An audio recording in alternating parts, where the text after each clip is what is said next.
जय हिंद। आज की इस वीडियो में हम बात करने वाले हैं जो लोग क्लास 10th पास कर चुके हैं और आप आगे की पढ़ाई ऐसे कि डिप्लोमा करना चाहते हैं, यानी कि बिहार पॉलिटेक्निक के हो गया, या फिर ऐसे कि पैरामेडिकल करना चाहते हैं। पैरामेडिकल में भी दो तरह के है, एक माध्यमिक स्तर पे है, एक इंटर स्तर पे है।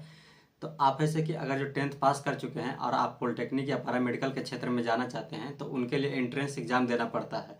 तो एंट्रेंस एग्ज़ाम से रिलेटेड जो फॉर्म फिलअप होता है उसका डेट जारी कर दिया गया। फॉर्म कैसे फिलअप करेंगे इस पे हम नेक्स्ट वीडियो बनाएंगे, लेकिन आपको ऐसे कि पूरा प्रोसेस हम अभी बताएंगे आपको कि फॉर्म फिलअप करने में क्या क्या आवश्यकता पड़ेगा, फॉर्म कब से लेकर के कब तक के फिलअप होगा, आपको पूरा A to Z जानकारी हम आपको इस वीडियो के माध्यम से देंगे। तो आप वीडियो को अंत तक के जरूर देखिए और हमारे चैनल पर नए हैं तो इस चैनल को सब्सक्राइब कीजिए और बेल नोटिफिकेशन को ऑन कीजिए, जिससे कि हर वीडियो सबसे पहले आप तक पहुंचता रहे। तो आपको आ जाना इस वेबसाइट पे। इस वेबसाइट का लिंक आपको डिस्क्रिप्शन बॉक्स में मिल जाएगा। लिंक पे क्लिक करेंगे आप सीधे इस वेबसाइट पे आ जाएंगे। वेबसाइट पे आते ही जैसे कि आपको यहाँ पे लेटेस्ट अपडेट देखने के लिए मिलेगा। लेटेस्ट अपडेट में आप यहाँ से जैसे कि इसका नोटिस डाउनलोड करेंगे। इसको ऐसे कि एडवर्टाइजमेंट आपको डाउनलोड कर लेना है। इस पर जैसे ही क्लिक करेंगे आपका एडवर्टाइजमेंट डाउनलोड हो जाएगा। डाउनलोड होने के बाद आप यहाँ पे देखेंगे तो बताया गया सर्वे बिहार संयुक्त प्रवेश परीक्षा प्रतियोगिता परीक्षा डिप्लोमा सर्टिफिकेट प्रवेश प्रतियोगिता परीक्षा यहाँ पे आपको दिया है, जो कि आप पॉलिटेक्निक का अगर जो करना चाहते हैं तो पॉलिटेक्निक कर सकते हैं, पैरामेडिकल करना चाहते हैं तो पैरामेडिकल भी कर सकते हैं। इसमें दो तरह के होता है, एक माध्यमिक स्तर पे होता है, एक जैसे कि इंटरमीडिएट स्तर पे होता है। तो आप तीनों के लिए आवेदन कर सकते हैं यहाँ पे। तो हम सबसे पहले आपको बता दें कि आप जो आवेदन करेंगे इसके लिए क्या क्या डॉक्यूमेंट रिक्वायर किया जाएगा। तो आप यहाँ पे देखेंगे तो आपके लिए जैसे कि डॉक्यूमेंट रिक्वायर में आपको सबसे पहले पर्सनल इन्फॉर्मेशन आपसे मांगा जाएगा और कॉन्टैक्ट डिटेल्स, जो आपका मोबाइल नंबर ईमेल आईडी है वो आपको दोनों तैयार रखना है। आपके एजुकेशनल इन्फॉर्मेशन में से कि जो क्लास 10th का एजुकेशनल इन्फॉर्मेशन है वो आपसे मांगा जाएगा। अगर जो पैरामेडिकल इंटरमीडिएट स्तर पे भरते हैं तो आपसे ऐसे कि वहाँ पे इंटर का भी ऐसे कि मार्कशीट मांगा जा सकता है, इंटर का भी क्वालिफिकेशन मांगा जा सकता है। उसके बाद आपको यहाँ पे फ़ोटो और सिग्नेचर मांगा जाएगा, फ़ोटो और सिग्नेचर मांगा जाएगा। तो आप फ़ोटो और सिग्नेचर आपके पास है तो ठीक है, नहीं है तो आप फ़ोटो और सिग्नेचर फ़ोटो अब अपडेट वाला फ़ोटो रखना होगा।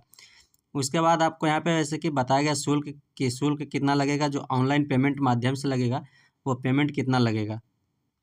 पेमेंट की बात करें तो आप यहाँ पे बताएगा कि किसी एक पाठ्यक्रम समूह के लिए अगर जो अप्लाई करते हैं तो आपको यहाँ पे 750 रुपया देना होगा। अगर जो वही आप जैसे कि डिसेबिलिटी पर्सन से आते हैं या फिर अनुसूचित जाति अनुसूचित जनजाति से आते हैं SC ST कैटेगरी से, तो आपको 480 रुपया देना होगा एक विषय के लिए। लेकिन आप ऐसे कि 2 विषय के लिए अप्लाई करते हैं तो 2 विषय के लिए जो अप्लाई करेंगे उनमें से ऐसे कि यहाँ पे आपको हम जूम करके दिखा देते हैं आपको सही तरीके से। आप यहाँ पे देखेंगे तो ऐसे कि 2 विषय के लिए आप अप्लाई करेंगे तो आपको बताया गया कि सामान्य वर्ग है या पिछड़ा वर्ग या अत्यंत पिछड़ा वर्ग है, उनको ऐसे कि 850 रुपया देना होगा 2 विषय के लिए। अगर जो आप वही ऐसे कि डिसेबिलिटी या अनुसूचित जाति या अनुसूचित जनजाति से आते हैं तो ऐसे कि आपको यहाँ पे टोटल आपको देना पड़ेगा 530 रुपये।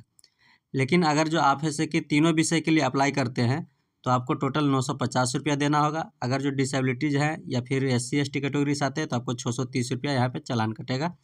और ये ऐसे कि एग्ज़ाम है ऐसे कि उसके बाद काउंसलिंग होगा आपका ऐसे कि एग्ज़ाम देने के बाद उसके थ्रू ऐसे कि उसके बाद ऐसे कि आपको यहाँ पे ऐसे कि बताएगा ये जो राशि है ये रिफंड नहीं होगा, आप ऐसे कि दोबारा पेमेंट वापस नहीं किया जाएगा।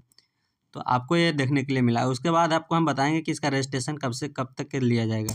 तो रजिस्ट्रेशन का प्रोसेस आप देखेंगे तो आपको यहाँ पे ऑनलाइन रजिस्ट्रेशन स्टार्टिंग डेट है जैसे कि 2/4/2025 से चालू कर दिया गया और इसका ऑनलाइन रजिस्ट्रेशन क्लोजिंग डेट आपको यहाँ पे देखने के लिए मिलेगा 30/4/2025 क्लोजिंग डेट है। उसके बाद लास्ट पेमेंट का जो ऑप्शन दिया गया है वो लास्ट पेमेंट आप कर सकते हैं 1/5/2025 तक के आप लास्ट पेमेंट कर सकते हैं 11:59 PM तक का। अगर जो उसी में आपको कुछ गलती होता है तो आप करेक्शन वगैरह भी कर सकते हैं। करेक्शन का डेट आपको देखने के लिए मिल जाएगा 2/5/2025 से लेकर के 3/5/2025 तक के आप सुधार भी कर सकते हैं। 2 दिन आपको करेक्शन करने का मौका भी मिलेगा। तो इस तरीके से अगर जो आप जैसे कि पॉलिटेक्निक या पैरामेडिकल करना चाहते हैं तो उनके लिए आयु सीमा क्या होना चाहिए, तो आपको यहाँ पे उम्र की भी बात किया गया है। अगर जो पॉलिटेक्निक करना चाहते हैं तो पॉलिटेक्निक के लिए इसके लिए कोई आयु सीमा निर्धारित नहीं किया गया है। उसमें आप देखेंगे तो पैरामेडिकल अगर जो करना चाहते हैं माध्यमिक स्तर से, तो माध्यमिक स्तर से करने के लिए आपको 31/12/2025 तक की आयु जो न्यूनतम है से कि मिनिमम 15 साल होना चाहिए और अधिकतम 30 साल। 30 साल से अगर जो ज़्यादा है तो आप पैरामेडिकल नहीं कर सकते हैं। उसी में आप देखेंगे पैरामेडिकल जो है इंटर स्तरीय लेवल पे आप करना चाहते हैं यानी कि ग्रेड ए नर्सिंग वाला जो होता है उसमें आप करना चाहते हैं तो उनकी उम्र सीमा जो है 31/12/2025 तक का मिनिमम जो आयु है वो 17 वर्ष तक होना चाहिए और अधिकतम जो आयु है वो 35 वर्ष तक होना चाहिए। उसी में से कि बताया गया नर्सिंग पाठ्यक्रम के लिए भी न्यूनतम वर्ष जो है वो 17 वर्ष तक और अधिकतम जो है वो 35 साल तक के होना चाहिए। तो इस तरीके से आप जो भी के लिए अप्लाई करते हैं आपका यहाँ पे देख लेंगे, आप उम्र सीमा तय कर लेंगे कि आप किस लिए अप्लाई कर रहे हैं, पॉलिटेक्निक के लिए कर रहे हैं या पैरामेडिकल माध्यमिक स्तर पीएमएम है या पीएम है। तो यहाँ पे आप सही तरीके से इसको समझ लीजिएगा, तब ऐसे कि आप फॉर्म को फिलअप कीजिएगा। तो आपको यह जानकारी दिया, आपको यह जानकारी कैसा लगा आप हमें कमेंट बॉक्स में कमेंट करके बता सकते हैं और कुछ पूछना है तो कमेंट बॉक्स में पूछ सकते हैं। फिर मिलेंगे नेक्स्ट वीडियो में। जय हिंद।